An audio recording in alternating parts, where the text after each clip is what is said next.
Well, welcome to this episode of Divine Discourse. My name is Dr. Valdez, and this is my trusty compatriot over here, Mr. Marco Valdez. Marco, how you doing tonight?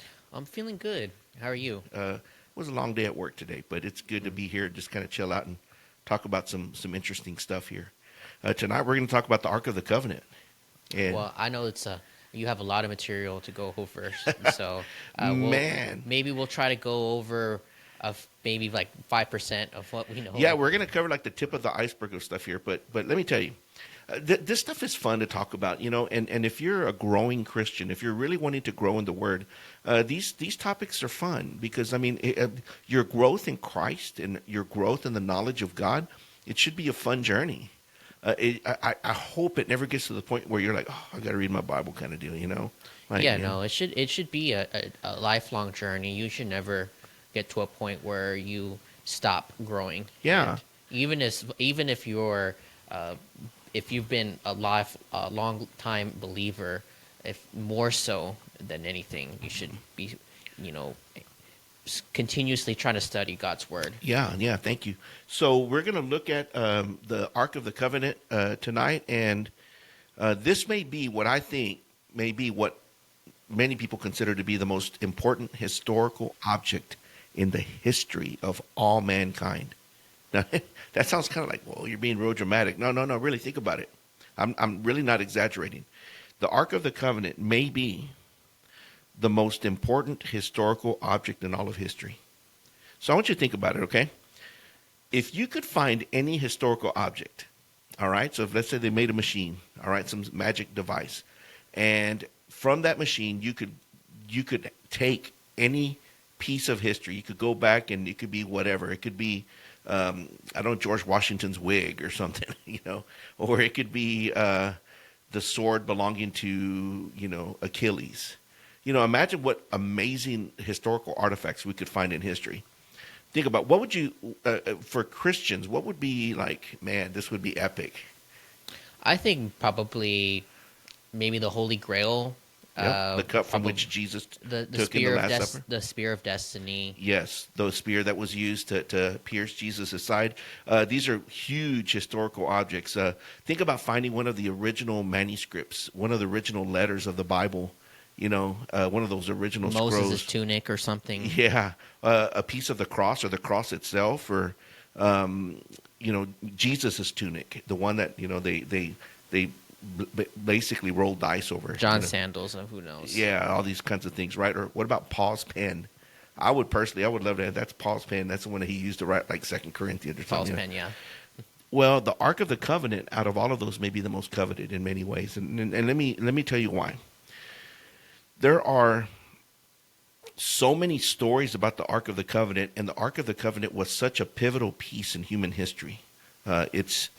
It's central to Judeo-Christian identity and into biblical history. So I think it's important. And we're going to cover this series in 3 episodes, okay, 3 sections.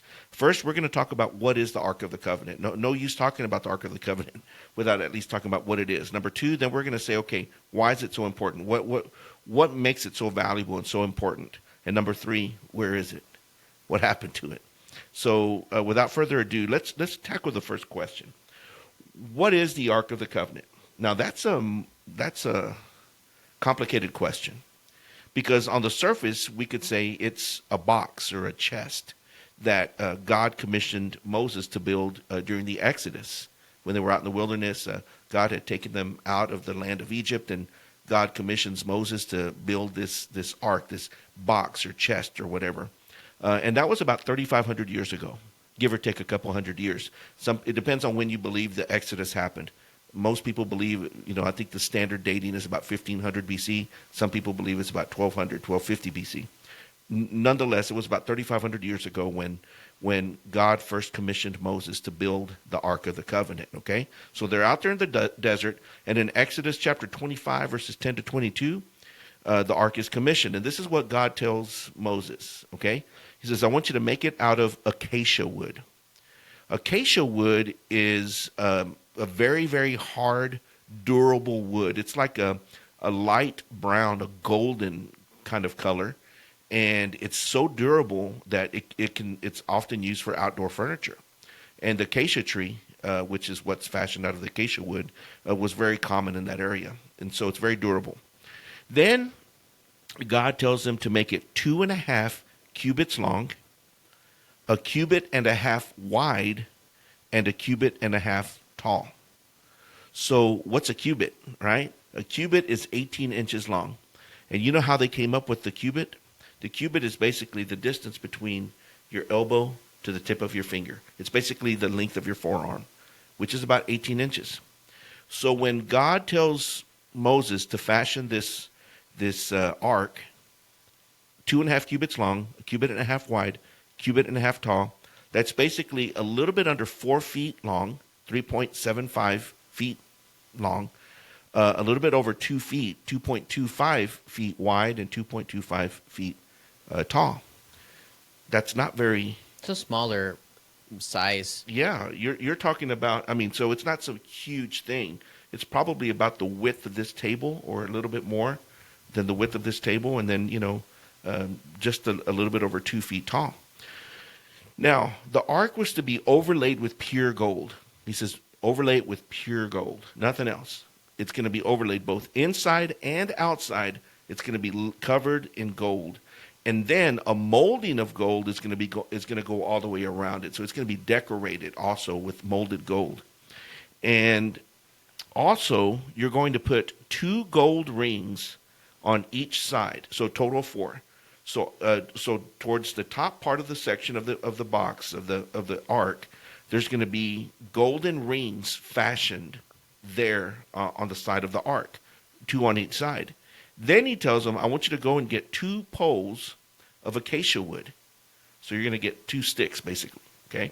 2 poles, I want you to fashion them out of acacia wood, and then I want you to cover them in gold, and then I want you to stick them through the rings, and that's what you're going to use to lift and to move and to carry this ark, okay? And he tells them, don't take the poles out. Leave the poles in there. Those poles should stay there so as to move and so forth, okay? Mm-hmm. Now, that's important because when he tells him, this is the way you move it with these poles. In other words, he's saying to them, you can't touch it. Don't touch this ark. Okay, don't pick it up like you would like a regular piece of furniture. You can't just pick it up. You have to use these poles which ensure that you move it without touching directly the ark. And we're going to show you here a little bit why that's so important. Okay, yeah. So the poles aren't just to carry it, it's to protect the people carrying it, is basically what I'm saying. All right? So now the lid of the ark was interesting. The lid of the ark, they called it the mercy seat. And that's the top that comes on top. And what God tells Moses there on the lid is, or the mercy seat, he says, I want you to take that mercy seat, the lid, the cover, and I want you to cover it in pure gold. And then I want you to put 2 cherubim, which are guardian angels, on the top, on each side. And I want them facing each other with their wings spread out towards each other, facing each other. So what's a cherubim? Cherubim is a type of angel. There were different types of angels. You had the angelos, the regular messenger angels. Gabriel is one. Then you have archangel, like, for example, Michael, the archangel. These are more like warrior angels. The cherubim are almost consistently guardian angels. They're guarding something. When God kicks out Adam and Eve out of the garden, he puts the flaming sword and he puts the cherubim to guard the entry into paradise. So they're there to guard. When you look at when God appears with this throne, or when he appears, the cherubim are there. It's almost like they're guardians of the throne. So they're like guardian types of angels. These are the cherubim that he tells them. So they're like winged creatures, all right? He says, I want them to face each other with their wings spread out. And then God tells him this. This is the part that's amazing. He says, now right there on the top of that mercy seat, where those 2 angels with their wings spread out are facing each other, right at the tip where their wings are going to touch, that's where I'm going to appear. Right there on that mercy seat, right at the point, the juncture between these 2 cherubim, there you will see my glory appear. There is where I will appear to you, and there is where I will speak to you. So now, the ark is no longer just a box or a chest. Remember I told you it's kind of a complicated answer. What's the ark? Because now it's a transmitter.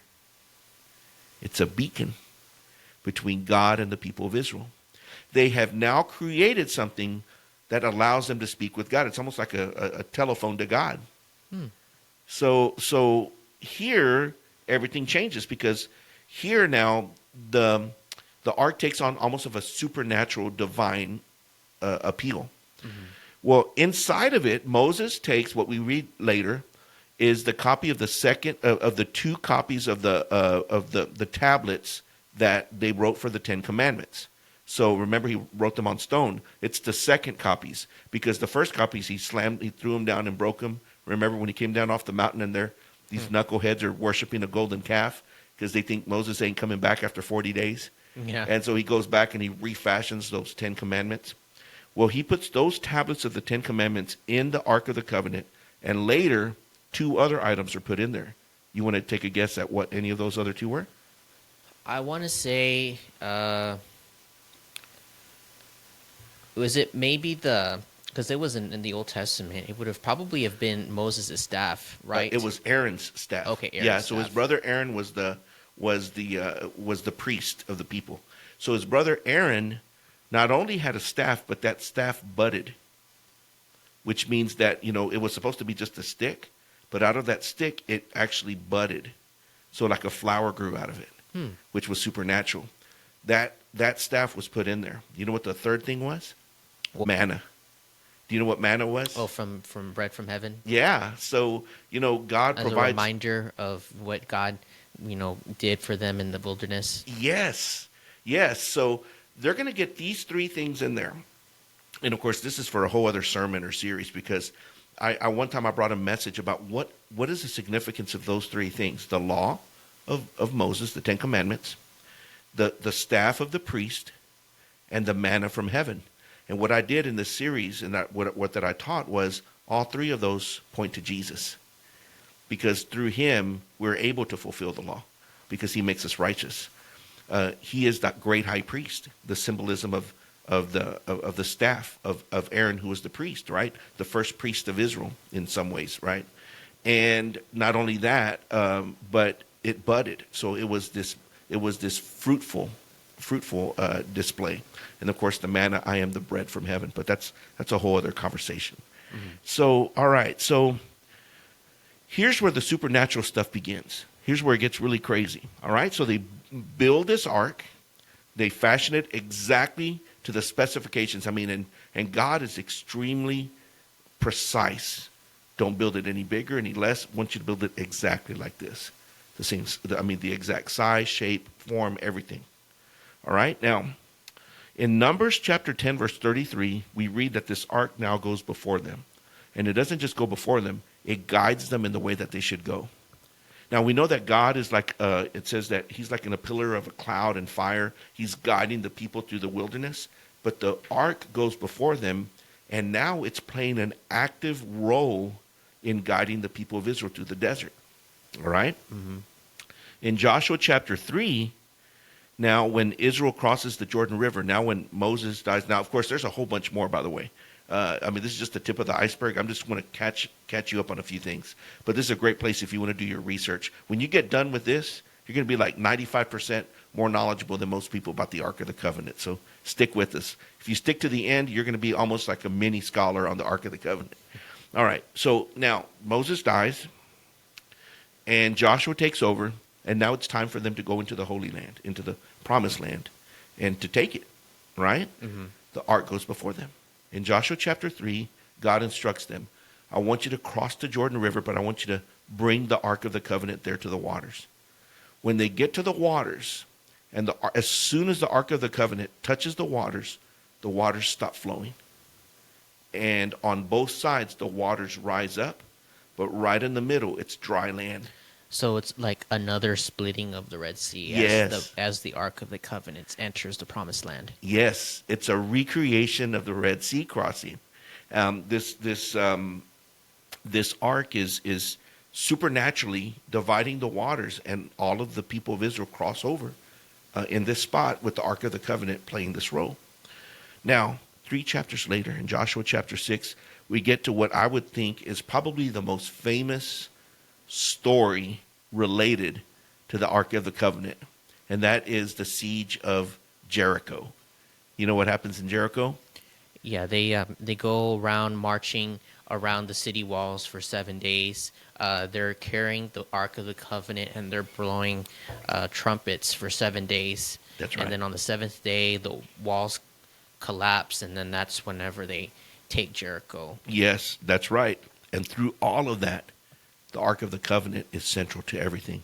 Like, for example, so they lay siege to Jericho. Joshua commands the priests to bring the ark with them and to march around the city for 7 days, like you said, right? In Joshua chapter 6, verse 7, it says, And Joshua said to the people, Go forward, march around the city, and let the armed men pass on before the ark of the Lord. So now the ark of the Lord, the ark of the covenant is like central. It's like a key part of this whole thing. Yeah, and you know what? I just had a thought. So whenever they enter into the promised land, it's almost like God, in the form of the Ark of the Covenant, is leading them into the promised land. Yes. And in the same way with Jericho, God is leading them to victory in this battle. Yes, that's right. And that's the symbolism. It instills this confidence of God is with us. And that's what the Ark of the Covenant displayed. It was this somehow this created thing that was able to encompass and contain the might and the power of the presence of Yahweh, of Jehovah God. And nobody could have thought of such a thing. But God, as such, did so. Why? Because I think they needed this visual representation of a reminder that God was with them, and it was here that he would become manifest, right? Mm-hmm. So the ark is critical to conquering the promised land. Wherever they go, the ark goes with them. And it's almost like you said, it's God that gives them over the victories, because it is. It sure isn't the Israelites by themselves. It's definitely the power of God who's with them. So Israel conquers the promised land, right? Yay. All right, we got it. And now the ark comes in. What happens to it? Well, they take it to a town, a city called Shiloh. Now remember, this is before Israel is an independent nation, a unified nation. They just came in, and it's all these 12 independent tribes. Tribal warlords are all leading this area. So this is the time of what's called the Judges, which is about a 300-year period. So they conquer the promised land. Everybody kind of settles in, but it's not like one central government. This is 300 years before King Saul unifies the nation, and King David after him. Yeah, I always think of the Judges as the Wild West of Israel. Yeah, it kind of was. Yeah, because everybody was kind of fending for themselves. Mm-hmm. That's an accurate description. So they keep it in Shiloh. Why Shiloh? Because Shiloh at that time was kind of like the religious center of the land of Israel at that time, of the promised land. That's kind of where everybody went. And there, a priest named Eli is in charge of taking care of that ark. Now you might say, well, who was Eli? Eli was the mentor and the priest who brought up and trained a man named Samuel. And Samuel, we know, is the great and final judge who will anoint both King Saul and King David as kings, as the first kings of Israel. So he's very important. So here's the ark in Shiloh, right? But then a new enemy emerges, the greatest enemy that ancient Israel would ever face, and that's the Philistines. The Philistines are a fearsome enemy. They're seafaring. We have every indication to think that they came from the Mediterranean, and so they were able to move quickly, and they were able to attack quickly. And they had an advanced weapon called the chariot, which allowed them to really circle an army, or to really attack with quickness. And so they were a fearsome enemy. So there comes this huge conflict where the armies of the Philistines, they meet head to head, go head to head with the army of Israel, and Israel's really nervous. So what happens is the elders decide, you know what, we need that ark. We need that ark out there with us again. Just like it gave us victory as we entered the promised land, we need it now. So they send for it. Hey, go get that ark in Shiloh and bring it with us so that we can have this victory, right? So they go and they take it and they bring it out there. But here's the problem. Even though they do have the ark with them, and even though it's true that the ark had given them many victories, there was a difference. Israel was no longer walking in the ways of God. They thought that the ark, the presence of the ark would automatically give them victory. But what they didn't understand was what gave them the victory was that not only that God was with them, but that they were with God. And so many times, and I want to say this is kind of important. So many times we kind of say, God is with us, right? Or we hope that God is with us. What we ought to say is, man, I hope I'm with God. That's the bigger thing. It's not so much the question of, is God with me? The question really should be, am I with God? Mm-hmm. Right? Yeah. Well, they weren't with God. So, yeah, they brought the Ark of the Covenant. Yeah, they're there. And here they are standing in this huge valley about to face, tens of thousands of Philistine warriors. They're afraid, but they're not with God. But seeing the Ark, we read that the Philistines were afraid. They saw it and they went, oh, my goodness, that's the thing that gave them victory. And they were all afraid. However, when they went and they attacked with a fear. And, when you attack in that kind of a way, this like just nothing to lose, you're kind of dangerous. And because Israel was not walking right with God, they lost the battle. Mm-hmm. So here's the thing. When they lose the battle, guess what happens to the ark? The Philistines take it. Yeah. Yeah, and I think whenever they told Eli, didn't he die at the very news when they told him? I think I read in Samuel. I think you're right. I think that is. Yeah, true. As soon as they told Eli the ark has been taken, he died like right as soon as it was like immediately after they told him. I think you're right about that. Yeah. So check this out. This is the first time that the Ark of the Covenant now is in pagan hands. All this time it's been kept by Israel. And I want you to understand something. When they had it in the desert, in the wilderness, it wasn't just sitting out there. It was in a specially constructed tent. And in that tent, there was a special room with a very, very thick curtain. It was like a foot thick, where nobody could go back there except Moses at that time, and then just a great high priest, right? So in other words, it wasn't just visible to anybody, because not just anybody could come to it. Well, here it is now. It's in the hands of the Philistines. The Philistines take it. They think, oh, boy, we got this weapon. Man, we're doing good now. Well, they capture it, and they take it to a town called Ashdod. And they place it in their temple where they worship their god, which is called Dagon. And there in the temple of Dagon, they put the Ark of the Covenant. Hey, let's put it right there, man. Now we're going to add it as another piece, a victorious, victory piece. Mm-hmm. They get up the next day, and you told me about this, right? Yeah. What do they find? They see that Dagon falls his face first in front of the ark. So it looks like he's bowing down, face down before the ark. Yeah. That's kind of embarrassing, right? So they go, oh, man. So they pick it up and they put it back up where it should be. They come back the next day. And they find it in the same place, but this time his hands and his head were cut off. Yeah. So he's now decapitated and without hands. So now he's just like a torso. That's when they knew, oh, man, we're dealing with something way more powerful than what we can deal with. So they remove the Ark of the Covenant from there. But here's the problem. It gets worse from there. All the people in that town of Ashdod, they were struck with tumors. Mm-hmm. And so, and they just filled with tumors, of course, the wrath of God, right? But what was this thing that where all the people were stricken with tumors, and they go, man, get this thing out of here. Yeah, a lot of fear. So they take it to Gath, and again, all the people in Gath are stricken with tumors. So now the Philistines are just they're in panic mode.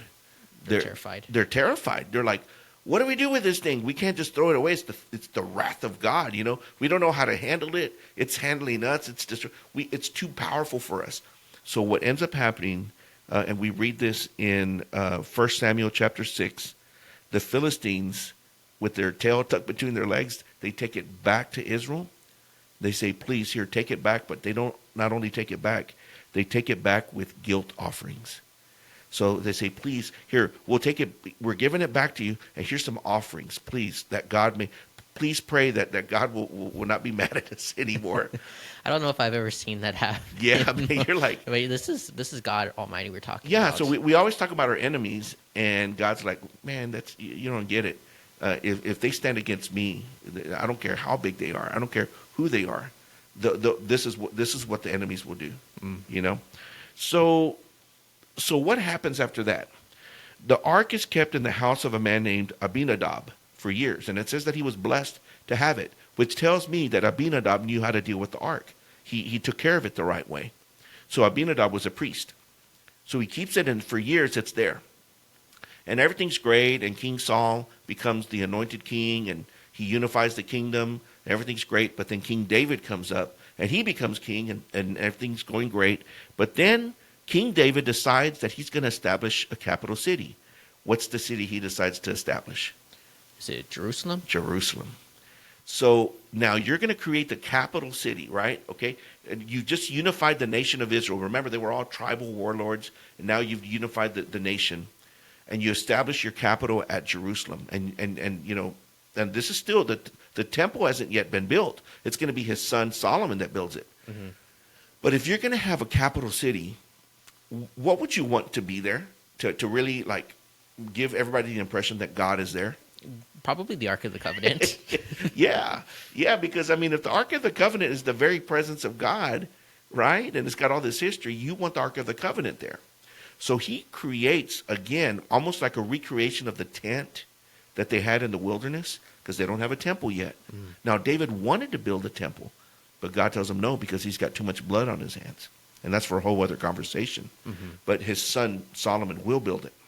So David really wanted to build that temple for God, but God had said no, and he was obedient to that. But they decided, hey, we're going to go get the Ark of the Covenant. Yay, we just got the capital city. So they go and they send for it. And in 2 Samuel chapter 6, they go to get the Ark of the Covenant, right? Now, we're going to do a little quiz here to see if you were paying attention, all right? How did God instruct Moses to carry the ark again? Well, he put those poles there. Yeah. That way people would carry it with the poles without them actually touching it. Okay, so don't touch is kind of an important thing, right? Do not touch.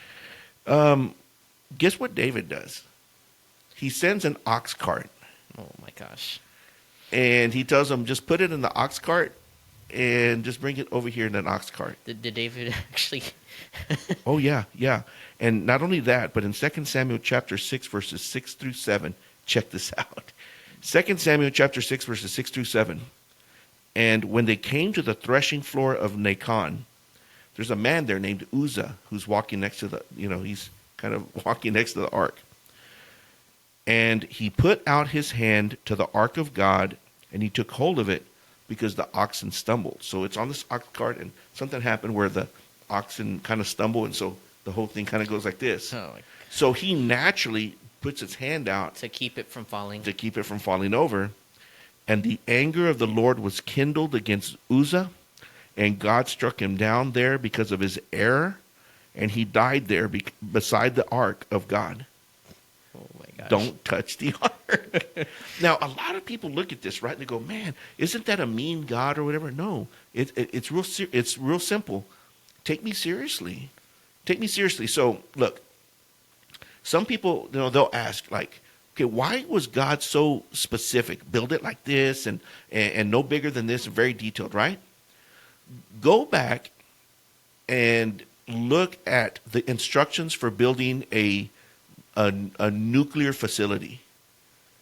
The holding facilities, the coolants, the temperature of the water, everything must be specifically and precisely monitored. Why? Because you're dealing with radiation. You're dealing with nuclear power. And nuclear power is so powerful that if you don't control it right, you can blow yourself up. Now, somebody comes in and they don't take it seriously, whatever, they put their hand out and their hand melts away. Or, you look at the stuff like Chernobyl, where, they had that huge nuclear, fallout. You're not going to blame nuclear energy for it. Oh, nuclear energy is evil. No, we're just stupid. We might want to learn to follow instructions and make sure that we handle it correctly. Dealing with God must be taken very seriously. And so, no, I'm not saying that I'm not making fun of Uzzah, but man, David and these guys, you better take God seriously, and that's really a message for people today. You better take God seriously. So he dies, right? And David is so frustrated and angered by that because of what had happened, but he learned his lesson because it kind of took all the pomp and circumstance out of the whole situation. But like, oh, okay, I'm bringing God into the city. No, again, it's the question is not is God with us? The question is, Are you with God? are we with God? Right? So David takes the ark to a man named Obed Edom. And in the text, in the Bible, it tells us that all the while that the ark was with Obed Edom, that he was very blessed. That, I mean, I don't know, maybe he had supernatural health, or maybe everything. It was just really good. He was really blessed when the Ark of the Covenant was in his home. But Obed Edom was a priest and a man who knew how to rightfully handle the Ark of the Covenant. Yeah, so we're seeing this theme where depending on how you're dealing with God's ark, we're either blessed or you're stricken down. Yeah, you better know how to handle me because dealing with God is serious business. So it's taken to Obed Edom's house, and then later, David again goes to get the ark, but this time he's learned his lesson. So now they take it into Jerusalem the right way, with the poles, carrying it exactly like God told them to do. He's like, okay, Lord, we're going to go get the poles, and we're going to carry it the right way. And as they're going into Jerusalem, David is so overwhelmed with joy that the Ark of the Covenant is with them as they enter into the city that he begins to dance, it says, mightily before the ark. So can you imagine there's this huge celebration. People are singing and chanting and dancing. It's the big deal. The Ark of the Covenant is now into Jerusalem, and he's just dancing away. Man, I would have loved to see that. I think David loved to dance. I think that's probably maybe one of the most joyous moments of his life I can probably imagine. You want to give us a demonstration of maybe how to do it? No, don't do that. Please, for the sake of the people here. I'll spare you the Thank agony. Thank you. All right, so David, he lives his life, and, he dies an older man. He commissions his son, Solomon. He says, you're the new king. God told you to build the temple. You need to build a temple. And so when Solomon becomes king in 961 BC, so almost 1,000 years before Christ, he builds the first temple. Now, the reason I stress the first temple is because there's been a total of 2 temples, and everybody's talking about the third temple. The first temple was the original temple built by Solomon to house the Ark of the Covenant. And the second temple, that temple will be there for about 400 years. And then the Babylonians, led by King Nebuchadnezzar, will come in and destroy that temple. They're taken as slaves, and they come back 70 years later, and under the leadership of a man named Zerubbabel, they rebuild a temple. That's the second temple. And that's where you read about Hezekiah and Ezra, the scribe. Hezekiah commits himself to the walls, and Zerubbabel commits himself to the construction of the second temple. That's the second temple. Well, fast forward, not long after that, you have, well, I say not long after that, you have about 500 years after that. King Herod, he remodels it. It's still the second temple, but they call it Herod's temple. So if you want to be really technical for you Bible nerds out there, you have the first temple built by Solomon that was destroyed by the Babylonians later on in 586 BC. And then you have the second temple built by Zerubbabel, and that's about 70 years after they come back from being slaves in Babylon. And then several hundred years pass, and then Herod remodels it. So you have the second temple, and then you have Herod's temple, and that's what he does. He fashions it really nice. Why does he do that? Because he's a politician. He wants the Jews to like him. Yeah, appease the. Yeah, so he says, I'm going to make it really pretty and fancy, so they go, ooh, what a nice leader. King. Yeah, what a nice king he is. And that's the temple that stands when Jesus is in his ministry, that second temple. And that's the one that Jesus says, surely I tell you, not a stone will be left standing. And sure enough, he's right, because in 70 AD, that temple was destroyed by the Romans, by King Titus and the Roman army.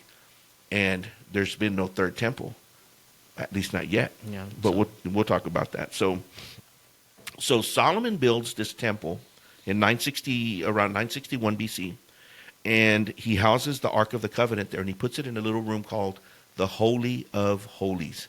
In other words, this temple, it's got an outer garden, an outer court, and then you come in, and there's a place right in front of that where you do your sacrifices. You bring your offerings, your animals, and so forth, and it's this little thing with steps, and there you offer, and this altar, it's got little horns sticking on all four sides. And there it's got a big flames coming out, and that's where they throw everything, and that's where they burn everything to the Lord, and that everything should come up. But then there's a smaller building right behind that, and that smaller building houses, it's got the entry into the temple, but in the very back, in a very little smaller area, is called the Holy of Holies. And there is where the Ark of the Covenant is held. And here's the cool thing about it. Not just anybody could go in there. Only once a year, one designated person, the high priest, would go back there to offer for the sins of Israel to appease God. The mercy seat, which was on the top, they would take and sprinkle blood on the top of that seat to say, Lord, on behalf of these animals that we sacrifice for our sins, we hope that you're appeased by us. But you know what they did to that priest whenever he went back there? They tied a rope around his leg. I've heard of it. Is in case of the glory of God, were to strike him down, they would use the rope to pull him out. Yeah, because you don't want just a dead body back. You can't go back there and get it because you're going to be in front of the ark. And so he had bells on him and everything. So if you heard a thud and the bells going, like, okay, Bob didn't make it. Yeah, I'll try to reel him in. And so and so it was serious business. So Solomon builds this temple, right? And there the ark stays for about 400 years. That's what the Ark of the Covenant is. It was this great religious relic. It was, yes, a box, a chest, but it was the very channel upon which God spoke to the people of Israel. And it was the very source of the power by which they took the promised land. They were able to level mountains. They were able to tear down walls like of Jericho. They were able to subdue the enemy. So huge, immense divine power. It was just unheard of, right? And in the midst of all these things, it was the means by which Israel could remember that God was with them. All right? So it's the centerpiece to their identity. Now, why is the ark so important? We kind of heard a little bit here, right? Here's what makes it so important. Number one, like I said, it's the centerpiece of Jewish history. I did a little research. I was just real curious. What is the most expensive item, hypothetical, in the world? Like, what's the most expensive item? You have huge diamonds, like this is the most expensive diamond, or the most expensive ruby, or this is the most expensive house. There's all these different things that are like how valuable are things. Hypothetically, what this AI thing said was that the Ark of the Covenant, if located, would be significantly worth more than anything else ever discovered. They estimate that if somebody were to find it and ever sell it, like in a public auction or something, that the estimate would be in the multiple billions of dollars. I believe it. Yeah, I mean, I could see it going for 50 or maybe even 100 billion. Yeah. So its value in riches is already impressive enough, but its significance to the history of not only Israel, but Judeo-Christianity cannot be underestimated. It's so valuable. It's priceless. Its meaning to our culture. Number two, why is the ark so important? Is because it contains the power of God. No other artifact, could we say, had this kind of power.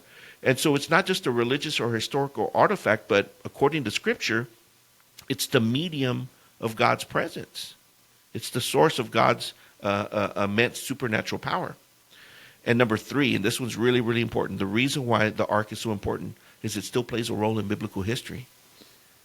Like, I mean, if we never find the nails that crucified Jesus, if we never find the Holy Grail, which is the cup from which Jesus drank at the Last Supper, nothing's going to happen. It's not like, if we don't find it, the world's going to blow up. but according to Scripture, it still plays a role in biblical history. And not just Jewish history, but Christian history. And not just Christian history, but end time history. All you got to do is go back to Revelation chapter 11, verse 19, and there you read John's vision. So, John has a vision of the end times, and he goes and he sees this great throne room in heaven. And they bring him a scroll, and it's got, 7 seals. They break the 7 seals. When the 7th seal is broken, 7 angels with 7 trumpets come out, and they each blow their trumpet, and amazing, terrible, powerful things happen on earth. When the 7th angel blows the trumpet, the 7th trumpet is blown, John sees a vision of the 3rd temple, and it's in heaven. And he says that he sees it in heaven, heaven is open, and the Ark of the Covenant was there in the temple. That's the 3rd temple. So we know that the first one was Solomon's, the second one was Zerubbabel's, and then remodeled by Herod. The 3rd temple has yet to be built. So everybody's like, where's this 3rd temple? Is it forecasting the construction of a 3rd temple? And most people say yes, because he sees the Ark of the Covenant in the temple. But now a lot of people say, wait a minute, Irby, this temple is in heaven, not on earth. Maybe he's seen something in heaven that's not going to happen on earth. But there's a problem with that.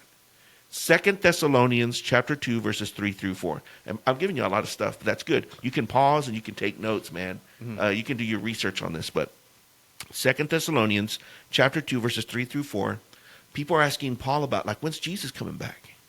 When's he coming back? And he tells them there's some things that got to happen before Jesus comes back.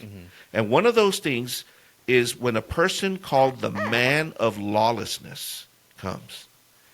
Man of lawlessness? Yes, when a man of lawlessness comes, what we now know as the Antichrist.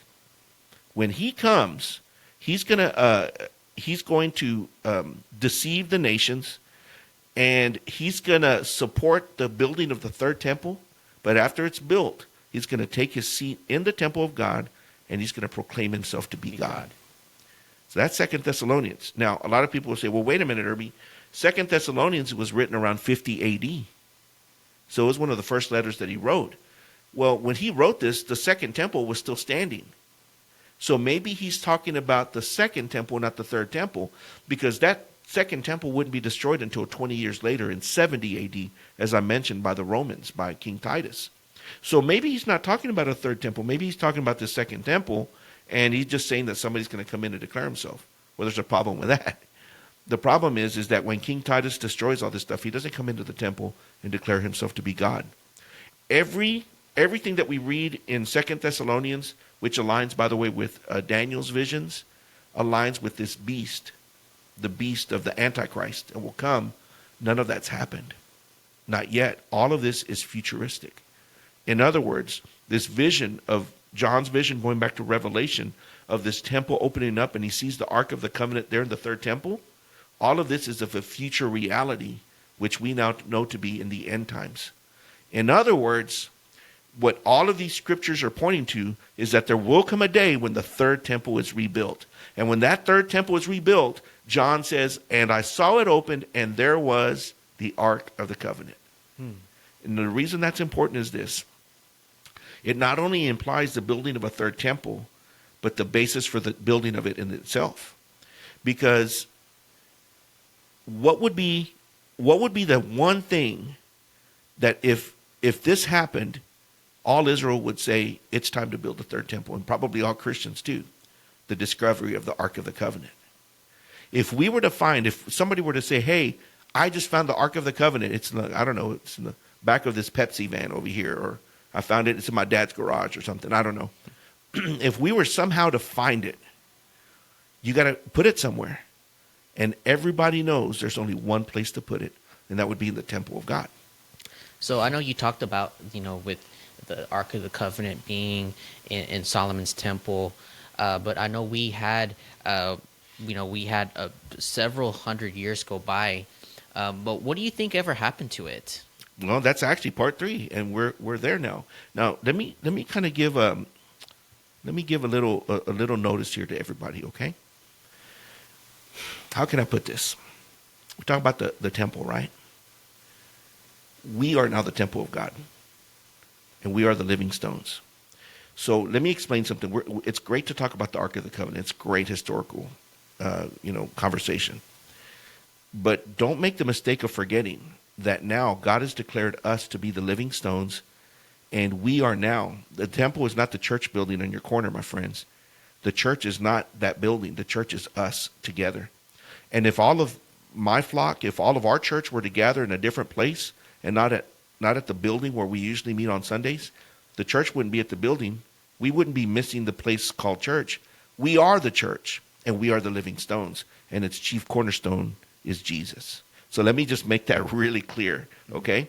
So the item of the Ark of the Covenant doesn't change that. I don't want you to think that if we find the Ark of the Covenant, oh, we're no longer like, no, we are the living church. But the importance of the Ark of the Covenant is still significant because it plays into the end times. In other words, it's a clue. Like, in other words, if I ever read or hear that the Ark of the Covenant has been discovered and the third temple is being rebuilt, I know that we're getting close to the end times. That's what I mean. So let's answer that question. Where is it? What happened to it? So what happened to the Ark of the Covenant? So have you ever seen Indiana Jones and the Raiders of the Lost Ark?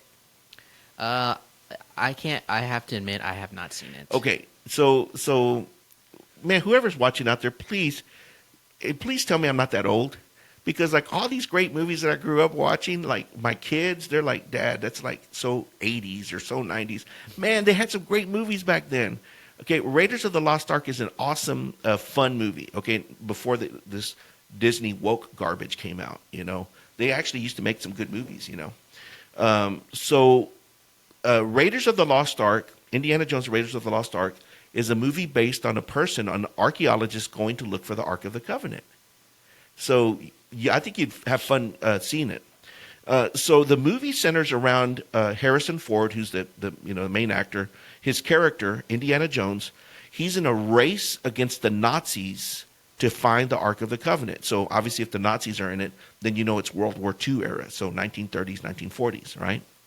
And so Indiana Jones, he's a professor of archaeology, and he's a smart, professor, and he teaches and stuff. By day, he's a professor of archaeology, but by night or whatever, by secret, he actually goes and finds the things themselves. He's like the adventure guy that actually goes into the jungles and journeys into these secret places and finds the stuff and so forth. So he's like an adventurer. When the movie, these U.S. officials, they recruit Indiana Jones to go and help them find the Ark. Because I want you to imagine the power of the Ark of the Covenant in the hands of someone like Hitler. That may not be good. Yeah, the ramifications would be pretty big. Yes. So they reach out to him and say, hey, we want to recruit you. We need your help. We just got wind that Hitler is trying to find the Ark of the Covenant. What is it? Whatever. And so he begins to teach them, okay, this is what it was, whatever. And in that movie, they ask him, what do you think happened to the Ark of the Covenant? And he says, the Ark of the Covenant is in Egypt. And he says that it's in a city called Tanis, in the ancient city of Tanis. He says, everybody knows, he says, that there was this pharaoh called Shishak who invaded Jerusalem in 980 BC. So pretty close to about the time of when Solomon became king. So right about that time. So supposedly in this story, and by the way, Shishak did invade Jerusalem. He did do that. So the Egyptian invasion and Shishak, these were real historical characters.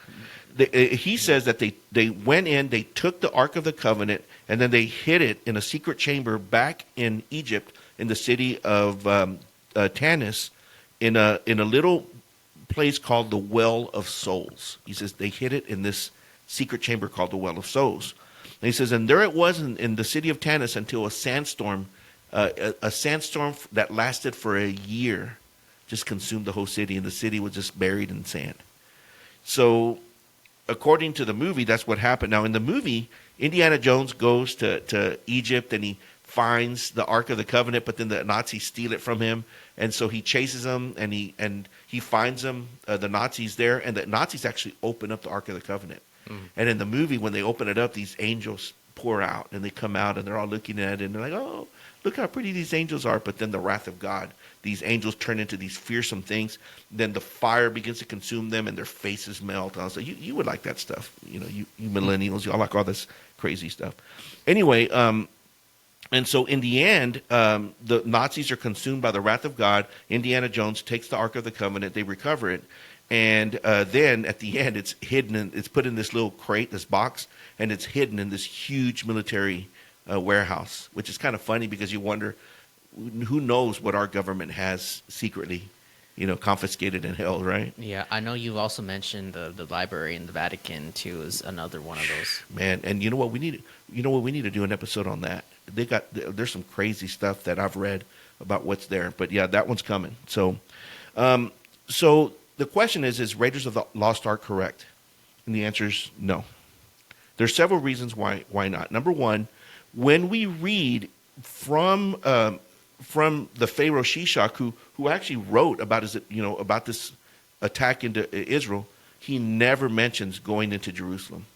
He probably invaded the southern portion of Jerusalem, but there's no records that he ever went into Jerusalem, much less took the ark and went into the temple. Nothing.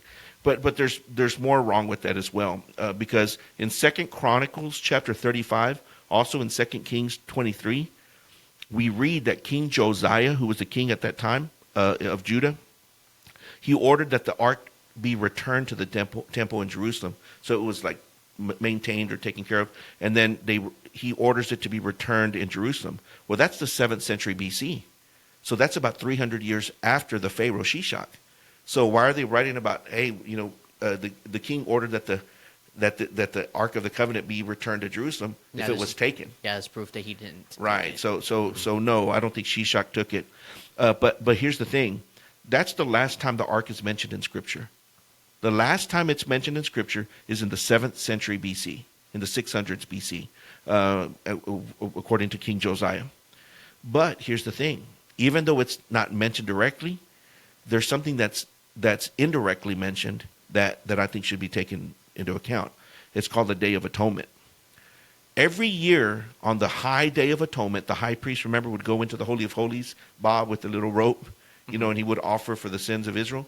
We have every indication to believe that this was practiced all the way up until 586 BC, when King Nebuchadnezzar and the Babylonians invaded Israel and destroyed that temple and took all the people slaves. Okay?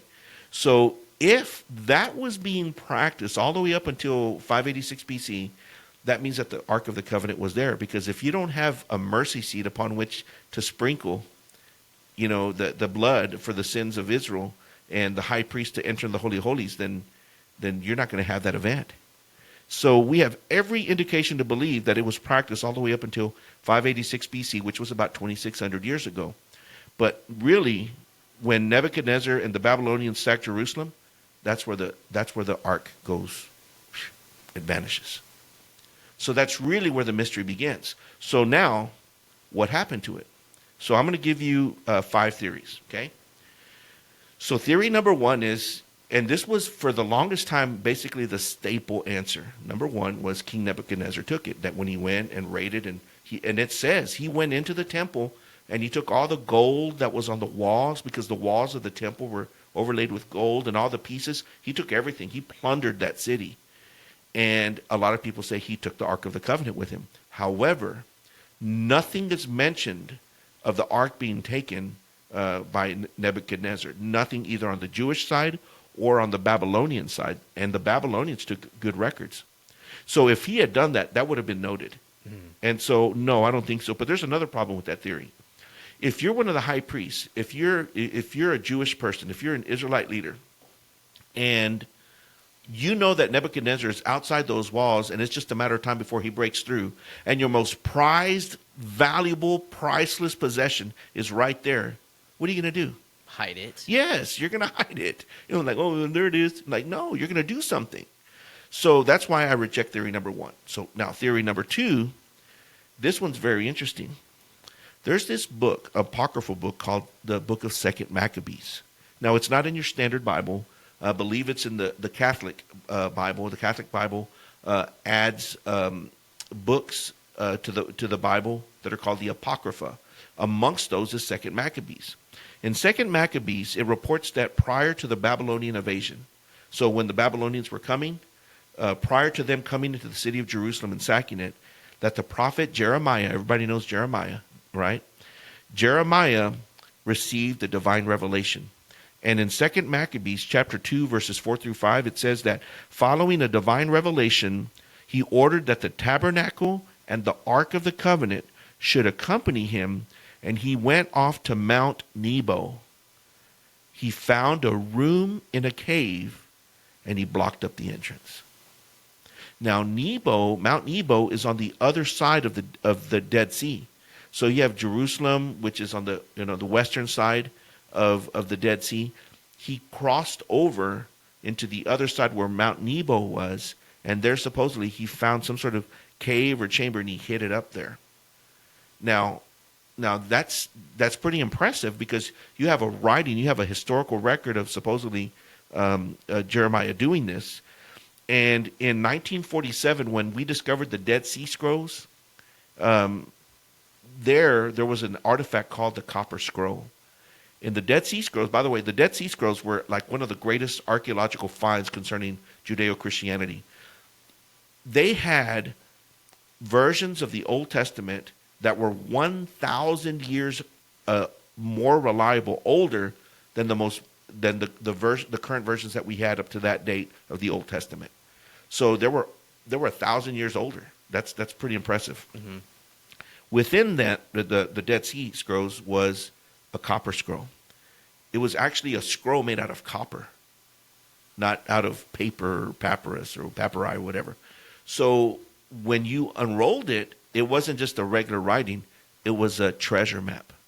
Supposedly this copper scroll contained secret instructions for how to find all the hidden treasures of Israel.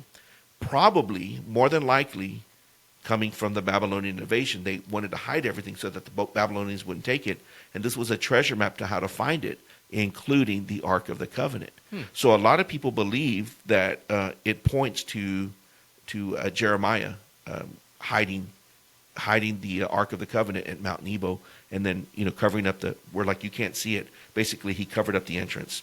He blocked it off or bricked it off. So that's theory number 2, and that's a pretty solid one. Theory number 3, some people, and this is a solid one too, some people believe that the Ark of the Covenant was hidden right underneath the Temple Mount.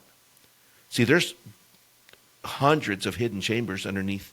Like if you go to Jerusalem right now and you see, the dome of the rock there on the top, there where the temple used to be, there, the Temple Mount in Jerusalem, underneath it are hundreds of tunnels, all kinds of chambers. And a lot of it is unexplored. It hasn't been explored for, maybe hundreds of years. A lot of them blocked off. Like underground tunnels? Oh, yeah. Yeah, and so they believe that when they, whenever they knew that Nebuchadnezzar was going to come, that they took it down there to hide it. Now, what was the purpose of those things? Jerusalem was a siege city. There's water underneath there. They ran channels of water so that if it was ever under siege, they could still have water. So Jerusalem was made to withstand an invasion. An invasion. Somebody trying to overtake him. So it's there that some people believe that it was buried and in those tunnels. So people say, well, why don't they go and look? Well, the Muslims who control that area, because of the Dome of the Rock, they won't allow any tunneling. They won't allow anybody to go and to do any kind of excavation, probably because they don't want it to be found. But did you know that not too long ago, several years ago, I read a story about how some Jews, some Orthodox Jews, that they were doing some secret tunneling underneath there. They were looking for the Ark. And the reason they were discovered is because some people heard the tunneling going on. So they went to go investigate, and sure enough, they found them doing that illegal tunneling. So obviously they were looking for it. Yeah. And so that's theory number 3. Theory number 4, the Knights Templar. And this goes back all the way to the Crusades. This is the 12th and 13th century. In the 12th and 13th century, this is about 1000 to about 1250 AD. Jerusalem was right on the cusp of being taken over by the Muslims, and so there was this battle over the Holy Land. And so in the West, where Christianity was full, was in full force, the Catholic Church at the time was really commissioning knights and people to go and to reclaim that land. So they were called the Crusades, to come back and fight for that Holy Land. But when they went over there, not only did they fight for the Holy Land, they were coming back with relics, because in Europe the people were starved for Christian and Judeo-Christian relics. So they would come back and say, hey, look, I found you this and that. And of course, a lot of fake stuff was being created too. But these Knights Templar, they would go, and there's evidence to show that they were doing a lot of the tunneling too, that they were looking for stuff. And there's supposedly stories that they found not only huge, monstrous, important archaeological finds, but there's a legend that says that they found the Ark of the Covenant. At that time, the Knights Templar were the most powerful group in the world, more powerful than even the church. They basically created the first banking system, and everybody owed them, including the Catholic Church. Even the Catholic Church owed them so much money, it was unheard of. And there's this pope called Pope Clement V. He did the most gangster thing you'll ever hear. He owed the Knights Templar so much money, and because of all these relics that they were bringing back, they had so much power that he feared them, because he felt like they were too powerful to control. And because he didn't want to pay them, you know what he did? He did a secret operation in one night to go and have them all arrested and tried for heresy. And they were tortured and forced to confess that they were heretics. And then they were all basically burned at the stake and murdered. It was like a basic mafia hit. And this is coming from the Pope Clement V. And there's a lot of corruption going on and dark truths behind behind our history. Yeah. So the story goes that some of these Knights Templar, when they heard about the betrayal and heard that they had been eradicated, they took the Ark of the Covenant amongst other things, and one group says that they traveled to Scotland, and it's there in a place called Rosslyn Chapel, and that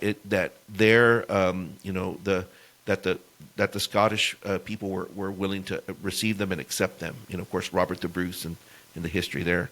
There's another legend that it's in England in the temple, and I think I'm saying it right, Herdewike or Herdewike.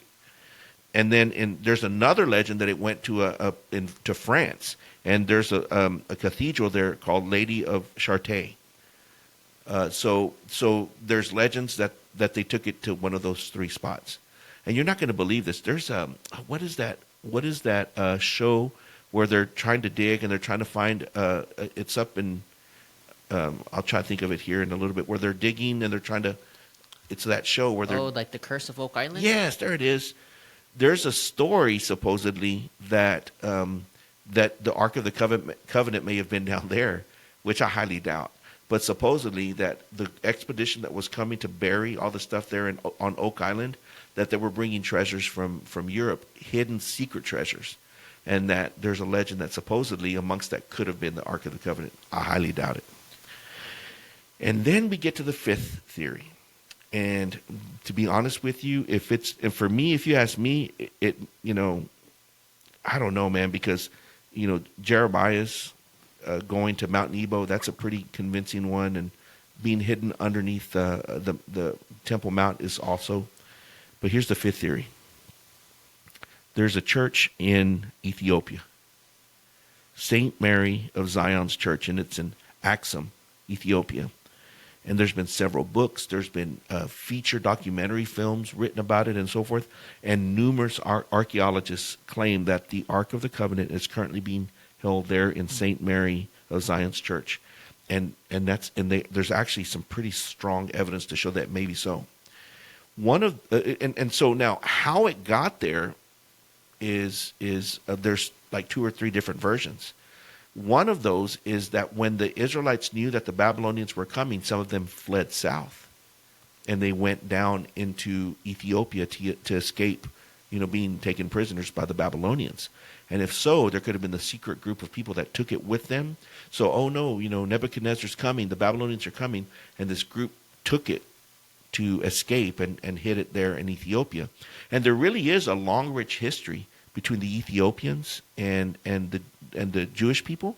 So that could be the case, because there's even evidence to show that whenever the Exodus happened, going all the way back to Moses, that not everybody went northeast. That some groups may have gone southward and gone to Ethiopia, because we have evidence of Jewish communities going back thousands of years, and that's one of the major convincing arguments. Where did these Jewish settlements come from? Thousands of years old. They're there. But there's another legend that says that the way the Ark of the Covenant got there was by a man named Menelik. You ever heard of the legend of Menelik? No. Menelik was supposedly the son of Sheba. The same Sheba, the queen of Sheba, who went to go visit Solomon. And she wanted to see him in all his splendor and wealth and so forth. And the legend goes that the queen of Sheba had relations with him, came back and bore his son. Mm-hmm. And this son was Menelik. And Menelik wanted to meet his father, so went back to meet his father. And according to the story, he made a replica of the ark, and he swapped it out, and he brought the real one back with him. But there's another story that says that Solomon gave it to him. But, we don't know, right? But either way, whether it's through the legend of Menelik or whether it was brought in secret, there in that church, every day you'll see priests 24-hour guard duty. They will not let anybody go in there. And there's been hundreds of people that have gone. There's people that will take pictures and so forth, but they will not let people go in there. So we can't go in there and check. Yeah, what can they be guarding if it's, obviously if it's the ark? Well, there's something even more incredible. They pick according to the Old Testament laws and according to the Levitical laws. They take turns. There's a high priest that's almost like commissioned to take care of the ark, and then when he passes away, then somebody else takes over. When a person is chosen to become the high priest to take care, the caretaker of the ark, they don't live very long. It's almost as if they're exposed to something, because overwhelmingly what they have found, according to the people who have done the research here and that have gone to explore this area, they develop cataracts over their eyes all of a sudden. And their bodies become frail, and they just don't live that. In other words, as soon as they become the caretaker of that ark, they take that position, their lifespan is quickly shortened, and there's serious physical evidence to show that they're being exposed to something. Yeah, it's almost like radiation exposure. Yeah. So if it's there, they're not going to let us see it. They're not going to let us go in and find out. And so those are the five major theories.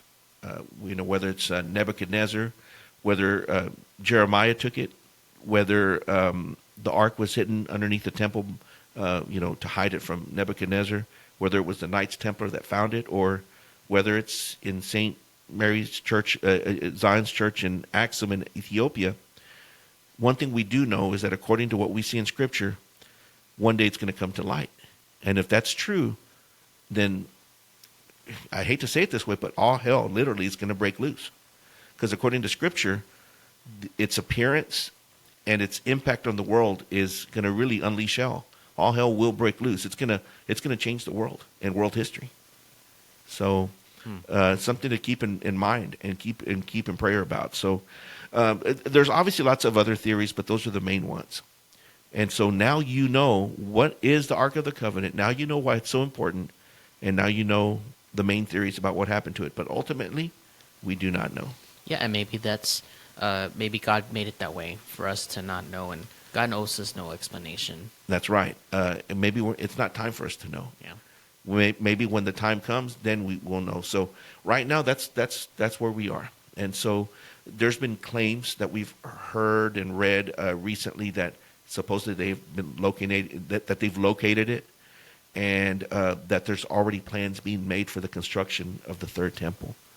And if they did find it, that would be the first instinct. We need to build a temple that will appropriately house this great thing. So, again, man, it's a great topic, but it's a lot of information. Mm-hmm.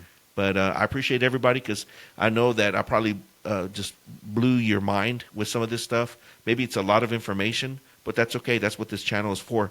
Our goal is for you to grow and develop and grow wiser. And I hope that this answers some of your questions, and we'll continue to bring you some of this material, and hopefully it will be a blessing to you. So, Marco, thanks for joining me. I know we talked about a lot of things, but I think it was good stuff and a good conversation. No, likewise, it was great to be here. Again, well, thank you for joining us. And until next time, all of you, my friends, and out there, make sure you click subscribe and keep following us. Until next time, may God bless you. May Christ guide you in your life, and may his Spirit sustain you. And until next time, my friends, God bless you.